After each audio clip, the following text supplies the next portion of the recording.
Je suis né au Brésil.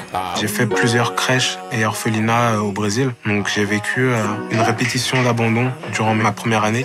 J'ai pris conscience de mon adoption vers l'âge de 5 ans. À partir du moment où j'ai su que j'étais adoptée, donc je savais bien qu'ils étaient venus me chercher quelque part. Quand je suis descendu de l'avion, j'ai tout de suite voulu rentrer au Rwanda. J'ai jamais senti en fait vraiment de différence entre le fait que moi je suis adoptée et pas les autres en fait. Je me suis construite comme une enfant blanche finalement. Comme une enfant blanche de l'intérieur et asiatique de l'extérieur. J'aurais dû montrer différemment que j'avais besoin d'amour. La façon que j'ai adopté, c'était de faire des bêtises. Pour moi, ce qui fait famille, c'est les liens qu'on peut avoir avec les gens. Clairement, moi, c'est pas les liens du sang.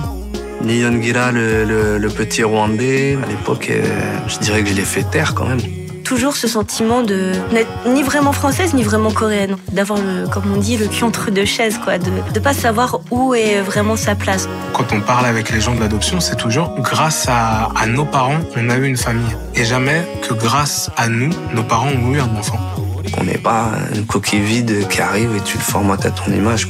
C'était un moment clé où j'ai décidé que j'allais intégrer toute cette partie de mon histoire, en faire une espèce de grande histoire avec les deux familles. On vient de quelque part et on est le fruit d'une histoire avant et de choses avant. On vient de quelqu'un.